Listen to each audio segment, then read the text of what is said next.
बच्चों, welcome all of you Akshay academy YouTube channel. बच्चों, आज हम ना 9वीं कक्षा की गणित विषय का कार्यपत्रक 77 नंबर का यहाँ पे करेंगे, जो आपको आज की डेट में मिला है। इस कार्यपत्रक में हमारे पास कुछ प्रश्न हैं। चलिए हम एक एक करके इन प्रश्नों को हल करते हैं। पहला प्रश्न है हमारे पास, यदि एक घन की विकर्ण की लंबाई 8√3 सेंटीमीटर है तो उसका संपूर्ण पृष्ठीय क्षेत्रफल क्या होगा। बच्चों, घन का जो विकर्ण होता है उसका सूत्र होता है हमारे पास √3 गुना भुजा। ठीक है, तो ये आपका 8√3 के बराबर दिया हुआ है, तो √3 से √3 कैंसिल, भुजा आ गई आपके पास 8। संपूर्ण पृष्ठ क्षेत्रफल हो गया 6 गुना भुजा स्क्वायर, यानी कि 6 गुना 64, जो आपको मिला 384 सेंटीमीटर स्क्वायर। ठीक है, इसके बाद जो दूसरा प्रश्न है उसके अनुसार, यदि घन की एक भुजा जो है, मतलब प्रत्येक भुजा जो है 50% बढ़ा दी जाती है तो संपूर्ण पृष्ठ क्षेत्रफल में कितनी वृद्धि होगी। बच्चों, आप ना घन की भुजा बढ़ा रहे हो यहाँ पे, तो हमने माना कि घन की जो पहली भुजा है वो क्या है, ए है, तो उसका पृष्ठीय क्षेत्रफल क्या हो जाएगा, 6a स्क्वायर। अब आपने घन की भुजा बढ़ा दी, यानी कि a का 50% ज़्यादा कर दिया, ज़्यादा यानी कि 150% कर दिया, तो आपको a का 150% यहाँ पे ज्ञात कर लेना है। ठीक है, तो जब आप यहाँ पर 150% ज्ञात करेंगे तो a गुना 150/100 कर देंगे, तो यहाँ पे आपका ना एक जीरो से एक जीरो कट जाएगा, और उसके बाद में 5 या 15 और 5 दूनी 10 आपको मिलेगा, 3/2a। आप इसका पृष्ठ क्षेत्रफल निकालोगे तो 6 गुना भुजा स्क्वायर से निकालोगे, तो यहाँ पर 3, यहाँ पे ये 2 से कैंसिल हो जाएगा, 2 तिया 6 और 2 दूनी 4। ठीक है, तो 3 नम 27/2a स्क्वायर, इसका क्षेत्रफल निकाला a2 27/2a स्क्वायर, आपने a1 से भाग कर दिया तो 9/4 मिला। अब हमें चूंकि ये ज्ञात करना है क्षेत्रफल में प्रतिशत वृद्धि, तो उसके लिए आप क्या करेंगे, a2/a1 जो आपके पास आया ना 9/4, आप दोनों तरफ ना 1 घटा दीजिए, तो उससे आपको a2 - a1/a1 मिल जाएगा। एक घटाने पे दोनों तरफ घटाओगे तो यहाँ पे 4 ऊपर आ जाएगा, तो 9 - 4 यानी कि 5/4। ठीक है, अब प्रतिशत वृद्धि ज्ञात करनी है तो 100 से गुना कर दो, 4 से ये 25 बार कैंसिल हो जाएगा, 25 पंजा 125% आपका उत्तर आ जाता है। ठीक है, इसके बाद देखिए अब आप यहाँ पे अगला प्रश्न, जो कि आपके पास है तीसरा प्रश्न, जिसमें कहा है कि घनाभ का संपूर्ण पृष्ठीय क्षेत्रफल 1372 वर्ग सेंटीमीटर है और उसकी विमाएं 4:2:1 में है, तो उसकी लंबाई ज्ञात करनी है आपको। तो बच्चों, यहाँ पे हम ना संपूर्ण पृष्ठीय क्षेत्रफल जो भी होता है उसका सूत्र होता है 2 गुना लंबाई गुना चौड़ाई प्लस चौड़ाई गुना ऊंचाई प्लस ऊंचाई गुना लंबाई। 2 से आपने इसको काटा, यहाँ पे भाग दिया तो 686 आया। अब चूंकि हमें भुजाओं का अनुपात 4:2:1 दिया हुआ है, तो हम ना यहाँ पे लंबाई चौड़ाई और ऊंचाई जो है 4x 2x और x कर लेते हैं। हम ना यहाँ पर सब जगह इनका मान रखते हैं, तो 4 दूनी 8x स्क्वायर मिला, 2 से 2x स्क्वायर, यहाँ से 4x स्क्वायर बराबर आया 686 के, सबको जोड़ दो तो 10 और 4 14 हो जाएंगे, 14x स्क्वायर बराबर 686, तो x स्क्वायर का मान कितना आ जाएगा, 686/14। ठीक है, यानी कि 49। इसका वर्गमूल निकालोगे तो आपको मिलेगा 7। अब चूंकि आपको लंबाई ज्ञात करनी है, तो लंबाई यानी कि 4x यानी कि 4 गुना 7, यानी कि 28 सेंटीमीटर जो है आपका उत्तर आ जाता है। ठीक है, तो बच्चों यहाँ पे इस तरीके से तीसरा प्रश्न हो जाता है। अब इसके बाद यहाँ पे आपको दे रखा है चौथा प्रश्न, जिसमें क्या कहा है कि 5 सेंटीमीटर भुजा जो है, ठीक है, 5 सेंटीमीटर वाले भुजा के यहाँ पे 3 घनों को किनारों से जोड़ा गया है और जोड़कर रखा गया है, और प्राप्त घनाभ का आपको पृष्ठीय क्षेत्रफल बता देना है कि कितना होगा। तो बच्चों, आप यहाँ पे देखो कि आपने 3 घन जोड़ दिए, 3 घन जोड़ दिए तो लंबाई क्या हो गई, तीनों की प्लस हो गई, 5 + 5 + 5 यानी कि 15। चौड़ाई और ऊंचाई तो आपकी वही रही है जितनी पहले थी, तो आप पृष्ठीय क्षेत्रफल के सूत्र में सबका मान रख दीजिए, 15 × 5 = 75, 5 × 25 और 15 × 5 = 75, सबको जोड़ दिया 175 आया, 2 से गुना कर दिया 350 आ जाता है। ठीक है, अब इसके बाद पांचवा प्रश्न देखिए, जिसमें क्या कहा है कि एक होल की लंबाई है जो कि 20 मीटर और चौड़ाई है 16 मीटर, और यदि फर्श और समतल छत के जो क्षेत्रफल है ना वो चारों दीवारों के क्षेत्रफल के योग के बराबर है, तो आपको होल की ऊंचाई ज्ञात करनी है। तो बच्चों, यहाँ पे लंबाई है 20 मीटर, चौड़ाई है 16 मीटर। ठीक है, फर्श और छत के क्षेत्रफल का योग कर लो, यानी कि ये वाला हिस्सा नीचे वाला LB और ऊपर वाला हिस्सा भी LB, ये आपकी इन बाकी की चारों दीवारों के क्षेत्रफल के बराबर है, यानी कि 2 गुना BH + HL, 2 कॉमन ले लेंगे, H भी कॉमन आ जाएगा, तो गुना B + L। तो बच्चों, यहाँ से आपके पास देख रहे हो ये 2 इधर भी है 2 इधर भी है, कट गया, तो L भी बराबर आया H गुना B + L। H का मान चाहिए तो B + L नीचे आ जाएगा, सबका मान रख दो, 20 × 16/20 + 16 यानी कि 36। यहाँ पे आपका ये कट जाएगा 4 से, 4 × 4 = 16, 4 × 9 = 36, तो 4 को 20 से गुना किया 80/9 मीटर आपका उत्तर आ जाता है। ठीक है, अब देखिए छठा प्रश्न, इसमें क्या कहा है कि एक घनाभकार बॉक्स है जिसकी विमाएं जो हैं वो आपको 2:3:4 के अनुपात में दी हुई है। इसे ना 4 रुपये प्रति वर्ग मीटर और 4 रुपये 50 पैसे प्रति वर्ग मीटर दोनों के हिसाब से ही जो कागज से ढकते हैं ना, तो जो कीमतें आती हैं उनका अंतर हमें 416 रुपये दिया हुआ है। तो हमसे पूछा है बॉक्स की विमाएं क्या होंगी। तो बच्चों जो भी यहाँ पे आपने कॉन्सेप्ट दिया हुआ है ना, हम उसके अनुसार लंबाई चौड़ाई और ऊंचाई में अनुपात ले लेते हैं 2, 3 और 4, यानी कि 2x, 3x और 4x। पृष्ठीय क्षेत्रफल के सूत्र में मान रख दीजिए। ठीक है, तो ये आपके पास यहाँ पे मान रखने पर आपको मिलेगा 26x² गुना 2, यानी कि 52x²। अब 4 रुपये के हिसाब से अगर खर्चा करोगे तो 52x² को 4 से गुना करोगे, और 4.5 रुपये के हिसाब से खर्चा करोगे तो 4.5 से गुना करोगे, और इनकी कीमतों का जो अंतर है यानी कि इसमें से घटा दो, आपको 416 मिल जाएगा। तो 52x² कॉमन ले लिया, तो 4.5 माइनस 4 कर दिया, कितना आया 0.50।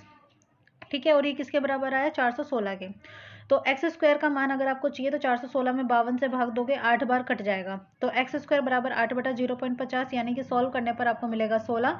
x का मान आ जाएगा वर्गमूल लेने पे 4। अब आपको चूंकि विमाएँ ज्ञात करनी है यहाँ पे, तो विमाएँ में आपको लंबाई चौड़ाई और ऊंचाई तीनों ज्ञात करनी है। तो लंबाई हो गई है आपकी यहाँ पे देखो 2x, चौड़ाई हो गई है 3x, और ऊंचाई आपकी हो गई है यहाँ पे 4x, यानी कि x से गुना कर दो, तो 2 चौक 8, 3 चौक 12 और 4 चौक 16, ये हमारा उत्तर आ जाता है। ठीक है, अब अगला प्रश्न देखते हैं यहाँ पे 7वां प्रश्न जो हमें हल करना है, जिसमें कहा है कि एक स्विमिंग पूल है जिसकी लंबाई 20 मीटर, चौड़ाई 15 मीटर और गहराई 4 मीटर है। ठीक है, 12 रुपये प्रति वर्ग मीटर की दर से इसकी दीवार और फर्श पर पेंट करने की कीमत ज्ञात करो। 12 रुपये के हिसाब से दीवार पर भी पेंट करना है आपको और फर्श पे भी पेंट करना है। तो चलो देखो ये वाला सवाल। अब ये जो सवाल है इसमें 7वां सवाल, इसमें अगर आप देख रहे हो तो लंबाई चौड़ाई और ऊंचाई दी हुई है। आपको ना छत नहीं चाहिए, क्योंकि जो स्विमिंग पूल होता है वो इस तरह की आकृति हो गई एक तरीके से, छत ये तो ओपन हिस्सा होता है, तो हमें ना LB ये वाला हमें नहीं चाहिए। तो एक LB बची आपके पास, ये नीचे वाली LB बची, और यहाँ पे ये वाला आपके पास एक साइड ये बचा और एक आपके पास ये बचा। ठीक है, और एक आपके पास ये वाली और एक आमने सामने वाली। तो कुल मिलाकर हम देखेंगे ये हमारा सूत्र बन जाता है। L का मान रखा 20, चौड़ाई रखी 15, यहाँ पे फिर उसके बाद ऊंचाई की जगह हमने रखा 4। सबको हल किया, 15 दूनी 30, 300 हो गया, 15 चौक 60, 60 और 20 चौक 80, 140 गुना 2, 280, 300 को 280 से जोड़ा 580 मिला। 580 को लागत से गुना कर दीजिए बेटा, 580 गुना 12 कितना आ जाएगा 6960। ठीक है, अब देखते हैं 8वां प्रश्न। बहुत इंटरेस्टिंग सा प्रश्न है 8वां, ध्यान से समझिएगा। इसमें क्या है कि एक छोटा पौधा घर है। ठीक है, संपूर्ण रूप से शीशे की पट्टियों से बना हुआ है और घर के अंदर बना हुआ है, और शीशे की पट्टियों को टेप के द्वारा चिपका कर रोका गया है। यह पौधा घर जो है 30 सेंटीमीटर लंबा है, 25 सेंटीमीटर चौड़ा और 25 सेंटीमीटर ऊंचा है। एल का मान 30 है बेटा। ठीक है, चौड़ाई 25 है और ऊंचाई एच कितनी है 25 है। आपको यहाँ पे कहना है कि शीशे की पट्टियों का क्षेत्रफल क्या है, और साथ साथ में जो भी 12 किनारे हैं उनके लिए कितने टेप की आवश्यकता आपको यहाँ पे है। तो चलिए देख लेते हैं ये वाला प्रश्न 8वां। इसमें आपको लंबाई चौड़ाई और ऊंचाई तीनों तो दी हुई है, यानी कि पट्टियों के क्षेत्रफल ज्ञात करना है। तो आप देखोगे ये आपके पास बच्चा इस तरह की आकृति हो जाती है ना, और ये क्या बन जाता है हमारे पास घनाभ बन जाता है। तो हम ना घनाभ का पृष्ठीय क्षेत्रफल का सूत्र लगाते हैं और उसमें सबके मान रख देते हैं। तो सबको यहाँ पे हल करेंगे तो आपको 2125 गुना 2 यानी कि 4250 मिलता है। अब आपसे कहा है कि प्रत्येक टेप की लंबाई टेप की वो होगी जैसे कि आपने ये इसको मिलाया। ठीक है, अगर आप ऐसे देखोगे ये लंबाई है L, एक जगह यहाँ है, 2 बार यहाँ है, फिर 3 बार यहाँ है और चौथी बार यहाँ है, यानी कि 4 बार लेनी पड़ रही है। ऐसे ही यहाँ पर ये देखो चौड़ाई भी 2 बार हो गई है, ये तीसरी हो गई है, चौथी 4 बार हो गई है, और ऊंचाई भी 1, और ऐसे ये 2, फिर यहाँ पे ये 3 और ये 4 बार आपकी हो गई है ऊंचाई। तो सबने आपने 4 बार जोड़ देना है। तो यानी कि आप एक काम करो 4 कॉमन ले लो, 30 25 25 जोड़ दो, तो 25 और 25 50 और 30 80 हो गया। 80 को 4 से गुना करो, 320 आपका उत्तर आ जाता है। ठीक है, इसके बाद हम ले लेते हैं 9वां प्रश्न। 9वें प्रश्न में हमें यहाँ पे कॉन्सेप्ट क्या है देखिए। एक कक्षा है, उसकी लंबाई उसकी ऊंचाई से 2 गुना है। ठीक है, लंबाई ऊंचाई से 2 गुना, यानी कि लंबाई जो है वो 2h है। ठीक है, और चौड़ाई ऊंचाई से 1.5 गुना है, चौड़ाई यानी कि 1.5 गुना h। ठीक है, और यहाँ पे क्या करना है, दीवारों पर सफ़ेदी करनी है, और ये जो दीवारों पर सफ़ेदी है ना, इसकी कीमत की दर हमें दी हुई है 1 रुपये 60 पैसे, और टोटल खर्चा आएगा 179 रुपये 20 पैसे। कक्षा की विमाएँ हमें ज्ञात करनी है। तो बेटा जब हम इस क्वेश्चन को सॉल्व करते हैं ना, तो यहाँ पे हम देखते हैं कि लंबाई जैसे कि अभी बताया कि ऊंचाई का दुगना, चौड़ाई है 1.5 गुना, चारों दीवारों का क्षेत्रफल का ये सूत्र होता है, h कॉमन आ जाता है तो 2 गुना h। ठीक है, b का मान कितना है 1.5h, और लंबाई है 2h। 2 और 1.5 यानी कि 3.5 हो गया। 3.5 को 2 से गुना किया, 7h² हो गया। सफ़ेदी का खर्चा चाहिए तो 7h² को आप लागत से गुना कर दीजिए 1.60 से, तो आपको 179 रुपये मिलेगा। तो h² आप आसानी से ज्ञात कर सकते हो 7 और 1.60 का पक्षांतरण करके, नीचे आ जाएगा 179.20 बटा 7 गुना 1.60। यहाँ पे आप इसे काट रहे हैं, देखो इस पॉइंट से ये वाली पॉइंट हट गई, इस जीरो से ये जीरो हट गई, 16 से इसे भाग दिया 112 आया। 112 से 7 काटा, 7 एकम 7, यहाँ पे बचेगा 4, 2 42, या 42, 16 मिला। तो h² 16 है तो h का मान कितना आ जाता है 4। तो बच्चों आपको ऊंचाई मिल गई है यहाँ पे 4। ठीक है, इसके बाद 10वां प्रश्न आप देख लीजिए। 10वां प्रश्न जो है हमारे पास, उसमें क्या कॉन्सेप्ट है कि एक कक्षा की लंबाई जो है, एक घनाभ जो है उसकी लंबाई, चौड़ाई और ऊंचाई का योग 19 सेंटीमीटर है। ठीक है, 19, और जो विकर्ण है वो 11 सेंटीमीटर है। तो घनाभ का संपूर्ण पृष्ठीय क्षेत्रफल आपको यहाँ पे ज्ञात करना है। बेटा आपको बोला है तीनों भुजाओं का योग 19 है। विकर्ण ज्ञात कर लो, यानी कि विकर्ण का सूत्र होता है गुणा √ गुना लंबाई स्क्वायर प्लस चौड़ाई स्क्वायर प्लस ऊंचाई स्क्वायर, और ये है 11। वर्गमूल करोगे, मतलब वर्गमूल हटाओगे यानी कि वर्ग करोगे, तो वर्ग करोगे तो 11 का वर्ग आया 121। अब बच्चा एक सूत्र होता है यहाँ पे L + B + H का होल स्क्वायर, ये हमारे पास ये वाला सूत्र है। कौन सा?